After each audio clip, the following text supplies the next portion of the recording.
राकेश, मैंने तुमसे कितनी बार कहा है, मुझसे तुम्हारे माता पिता की अब सेवा नहीं होती। दोनों पूरा दिन आराम फरमाते रहते हैं और कुछ न कुछ नया बनाने की फरमाइश करते रहते हैं। अब इन लोगों की और सेवा नहीं होगी मुझसे। उन्हें वृद्धाश्रम क्यों नहीं भेज देते तुम? राधा चिढ़ते हुए पति राकेश से बोली। राकेश बोला, राधा, एक बार ये सारी जायदाद हम दोनों के कब्जे में आने दो, फिर मैं इन्हें वृद्धाश्रम भी भेज दूंगा। वैसे भी दोनों अब बूढ़े हो चुके हैं और हैं ही कितने दिन हमारे साथ अब ये लोग, और बचे कुछ दिन वृद्धाश्रम में निकाल लेंगे। तुम इतना चिढ़ा मत करो, बस एक बार ये सारी जायदाद हमारी हो जाए। राधा बोली, राकेश, मैं तो शादी होते ही तुरंत अलग रहना चाहती थी, मगर तुम शादी से लेकर अब तक यही कह रहे हो कि हम दोनों के हाथ जल्दी ही ये घर आ जाएगा और हम इन दोनों बूढ़ों को वृद्धाश्रम भेज देंगे। मगर तुम अब तक मुझे सिर्फ सुनहरे सपने दिखाते आए हो। न जाने मेरे ये सपने कब पूरे होंगे, कब मैं इस घर की अकेली मालकिन बनकर राज कर पाऊंगी, कब तुम्हारे माता पिता से मुझे छुटकारा मिलेगा। राकेश बोला, मैं तुमसे कितना प्यार करता हूँ राधा, तुम जानती तो हो। तुम्हारी खुशी के लिए मैं कुछ भी करने को तैयार हूँ। बस एक बार तरकीब सूझ जाए कि इन लोगों से घर के पेपर पर हस्ताक्षर कैसे करवाऊं, फिर तुम देखना, तुम रानी और मैं राजा, दोनों मिलकर राज करेंगे इस घर पर। अच्छा सुनो राकेश, तुम जरा गुड़िया को देख लेना घर में। आज तुम्हारी ऑफिस की छुट्टी है तो मैं जरा पार्लर जाकर आती हूँ। राधा अपना पर्स हाथ में लेते हुए बोली। राकेश बोला, हाँ तुम बेफिक्र होकर जाओ, मैं यहाँ गुड़िया को संभाल लूंगा। राकेश अपनी बेटी गुड़िया को सुलाकर जैसे ही कमरे से बाहर निकला, राकेश की माँ ममता जी बोली, राकेश, मैं रात को बिल्कुल भी सो नहीं पाई। पंखा बहुत आवाज कर रहा है, ना जाने पंखे को क्या हो गया है। आज तो तेरी ऑफिस की छुट्टी भी है, तू आज ही पंखे को ठीक करवा दे ताकि मैं रात को चैन से सो पाऊं। इतना बोलते बोलते ममता जी को जोर जोर से खांसी आने लगी। धीरे से उठकर उन्होंने पास वाली बोतल में रखा पानी ग्लास में निकाला और पीने लगी। थोड़ा पानी गले में उतरा और थोड़ा पानी गले से उतरकर उनका ब्लाउज भिगो गया। उम्र अधिक होने के कारण उनके हाथ पानी पीते वक्त कांप जाते थे। बहू से गर्म पानी मांगने की हिम्मत भी नहीं थी उनमें, क्योंकि बहू राधा सास ससुर को बस झेल रही थी। वो उनका एक भी काम प्यार से करने को तैयार नहीं थी। राधा का पारा हमेशा सास ससुर पर हाई ही रहता, और अगर सास ससुर ने अपना एक भी काम राधा को करने को कह दिया तो राधा गुस्से में उन दोनों पर आग बबूला हो जाती। अब तो सास ससुर दोनों बहू के आगे कुछ कहने की हिम्मत ही नहीं करते थे। ममता जी पानी पीकर बोली, बेटा, मेरी खांसी भी बढ़ती जा रही है। उस दिन भी तुझे दवाइयों का पर्चा पकड़ाया था, मगर तू नहीं लेकर आया। आज तो तेरी छुट्टी है, अब आज ना मत कहना। मेरे खांसने के कारण मुझे तो दिक्कत हो ही रही है। तेरे पिताजी को भी अब हल्की खांसी हो गई है, और तू तो जानता है, अगर एक बार तेरे पिताजी को खांसी हो गई तो महीना भर उन्हें आराम नहीं पड़ता। फिर तुझे हम दोनों के लिए दवाई लानी पड़ेगी, इसलिए आज पक्का दवाई ले आना। राकेश गुस्से में बोला, माँ, जिस दिन भी मेरी ऑफिस की छुट्टी होती है, कभी आपको बाम की शीशी लानी होती है, कभी दवाइयों का पर्चा पकड़ा देती है, तो कभी आपका पंखा खराब हो जाता है। छुट्टी के दिन भी मुझे इस घर में शांति से जीने नहीं देती आप। खुद तो पूरे दिन पलंग पर पड़ी रहती हो और बैठे बैठे बस मुझे काम बताती रहती हो। मेरे पास इन सब चीजों के लिए बिल्कुल वक्त नहीं है। और हाँ, पैसे पेड़ पर नहीं उगते हैं कि मैं आप पर फिजूल खर्ची करता रहूं। मेरे अपने भी बहुत खर्चे हैं मेरे सामने। अगर मैं आप लोगों पर ही पैसा खर्चता रहा तो मैं अपना परिवार कैसे चला पाऊंगा? मेरी बेटी गुड़िया भी अब बड़ी हो रही है, मुझे उसका लालन पोषण भी करना है अभी। मगर यहाँ तो आप लोगों की आए दिन कुछ न कुछ फरियाद लगी ही रहती है। आपको और पापा को तो वैसे भी दिन भर कुछ काम नहीं रहता, खाओ पियो और आराम करो, बस यही काम है आप दोनों का। मगर मुझे तो छुट्टी के दिन भी आराम नहीं करने देते आप लोग।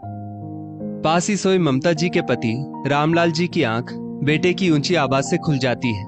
पहले से बेचारे रामलाल जी को कम सुनाई देता था, तो वो समझ नहीं पाए कि बेटा क्यों चिल्ला रहा है। कुछ जानने का प्रयास किए बिना ही वे राकेश को देखकर बोले, बेटा, कुछ दिनों से इस चश्मे में मुझे कुछ भी साफ दिखाई नहीं दे रहा है। लगता है चश्मे का नंबर बढ़ गया है। तो आज छुट्टी पर है तो मेरा चश्मे का नंबर दिखवाने ले चल मुझे, क्योंकि आज जाकर नंबर चेक होगा तो चश्मा बनने में भी तो समय लगेगा। 2-3 दिन अभी और सहना पड़ेगा, तब जाकर नया चश्मा पहन पाऊंगा। कल शाम दोस्तों संग टहलने भी नहीं जा पाया, क्योंकि चश्मे में से कुछ भी साफ दिखाई नहीं पड़ रहा था। कहीं गिर विर ना जाऊं सोचकर घर पर ही बैठा रहा। मगर बेटा, घर में भी पूरा दिन निकालना भारी पड़ जाता है। अकेले मन भी तो नहीं लगता, इसलिए मुझे आज अपने साथ ले चल। तेरे साथ कहीं बाहर गए एक अरसा बीत गया है। उतने में राकेश तमतमाकर बोला, ये लो, अब इनकी भी फरियाद शुरू हो गई। एक की फरियादों की लिस्ट अभी खत्म हुई नहीं कि दूसरे की फरियादों की लिस्ट शुरू हो गई। मैं बस यही काम करता रहूं क्या पूरे दिन? वो हाथ जोड़कर बोला, मुझे शांति से जीने दो आप लोग। सही कहती है राधा, आप दोनों को वृद्ध आश्रम ही भेज देना चाहिए ताकि हम दोनों को शांति मिले। इतना बोलकर राकेश बाहर हॉल में जाकर टीवी देखने बैठ गया।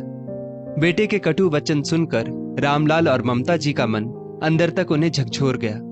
ममता जी तो रोने ही लग गई और बोली, बहू तो बहू, बेटा भी हम दोनों को हमेशा झिड़कता रहता है।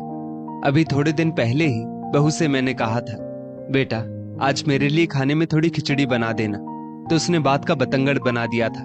वो बोली, आप दोनों बूढ़ों को तो वृद्धाश्रम ही भेज देती हूँ, वहां सभी लोग आपकी फरियाद बराबर पूरी करेंगे। कम से कम मैं और मेरा पति तो यहाँ शांति से रहेंगे। अब तो बात बात पर बेटा बहू हमें वृद्धाश्रम भेजने की धमकी भी देने लगे हैं। मैं तो इस जिल्लत भरी जिंदगी से तंग आ गई हूँ। रोते हुए बोली ममता जी। भगवान से कितनी प्रार्थनाएं की थी, तब जाकर राकेश पैदा हुआ था हमारे घर, मगर हम कहाँ जानते थे भगवान इतने सालों बाद बेटा देकर हमें बुढ़ापे में ये दिन दिखाएगा। रामलाल जी बोले, हाँ ममता, उस दिन घर कितनी खुशियों से भर गया था, और आज यही बेटा हमें बात बात पर सुनाकर चला जाता है। क्या कुछ नहीं किया हमने राकेश के लिए, अपना सब कुछ कुर्बान कर दिया उस पर। क्या उसे एक क्षण को भी अपने माँ बाप का ख्याल नहीं आता होगा कि हमने उसे पालने में कितनी मेहनत की है और हमारी सारी जमा पूंजी उसे पढ़ाने में खर्च कर दी। इससे तो हम इतने सालों तक बे औलाद ही अच्छे थे। रामलाल जी और ममता जी का एक लौता बेटा था राकेश। उनकी शादी के बाद 4 साल औलाद नहीं हो पा रही थी उन्हें। फिर बड़ी मन्नतों के बाद उनके घर राकेश का जन्म हुआ था।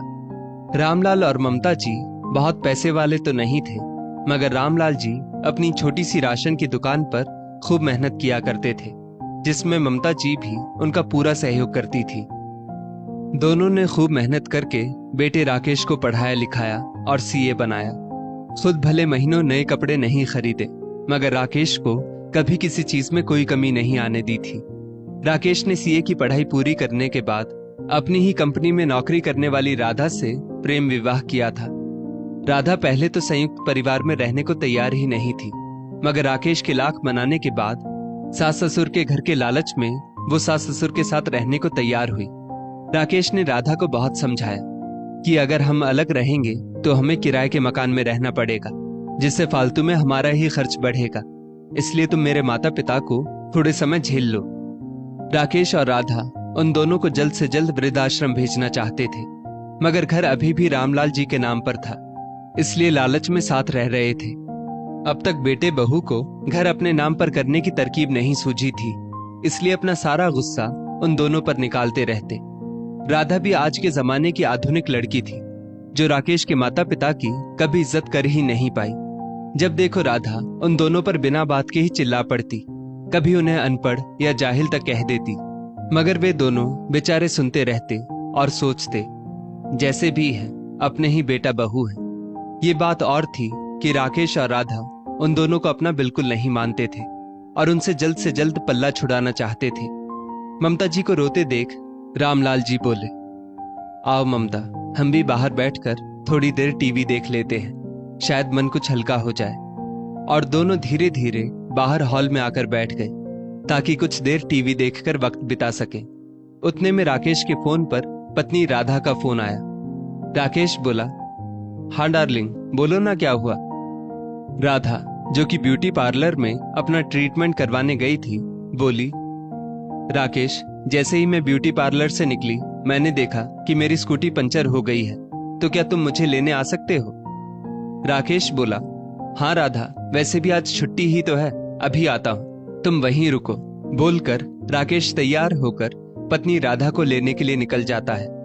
रामलाल जी और ममता जी सोचने लगते हैं कि बेटे को हमारी दवाइयों, चश्मा और पंखा ठीक करवाने का बिल्कुल समय नहीं है, मगर पत्नी को ब्यूटी पार्लर से लाने का समय ही समय है। अभी थोड़ी देर पहले जो बेटा हमें इतने ताने दे रहा था और गुस्सा कर रहा था, बीवी का फोन आते ही उसके मुंह से प्यार वाली चाशनी टपकने लगी। रामलाल जी बोले, अब अति हो गई है ममता। हम लोग जितना सह रहे हैं, बेटा और बहू हमें उतना अधिक कष्ट दे रहे हैं। आखिर ये मकान हमारा है जिसमें ये दोनों हमारे साथ रहते हैं। अब मुझे इन दोनों को ये बताना ही पड़ेगा कि अभी हम लोगों का आत्मसम्मान मरा नहीं है। ये दोनों हमें क्या वृद्धाश्रम भेजेंगे, इससे पहले हम ही इन्हें इस घर से निकाल देंगे। ममता जी भी बेटे बहू से रोज रोज बेइज्जत हो होकर थक चुकी थी। वे बोली, आप सही कहते हैं, हमने इन दोनों को बहुत मौके दिए कि ये लोग शायद सुधर जाएं, मगर अब अति हो गई है।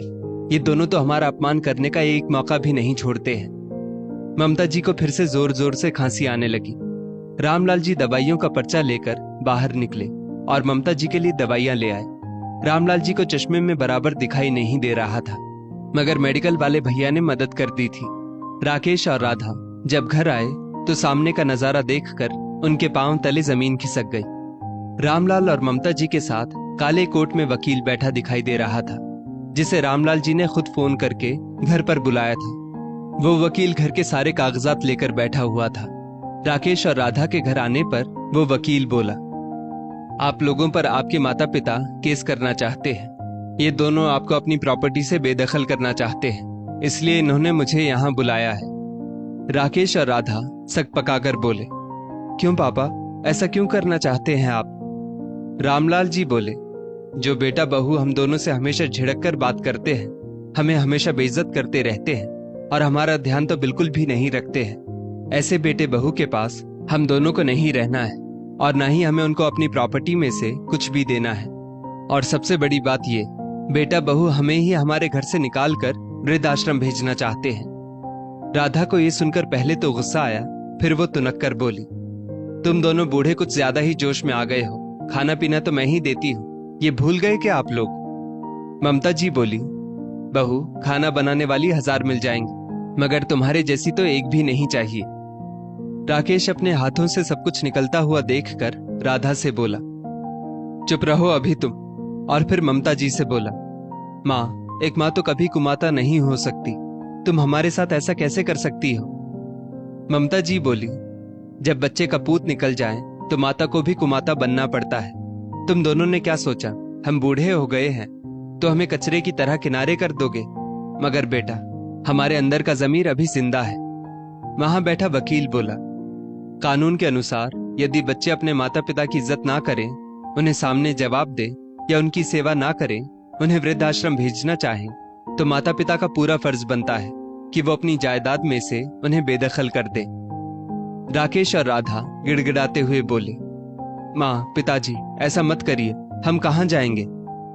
आज रामलाल जी और ममता जी का मन पत्थर बन चुका था। उन दोनों पर बेटे बहू के माफी मांगने का या गिड़गिड़ाने का कोई असर नहीं पड़ रहा था।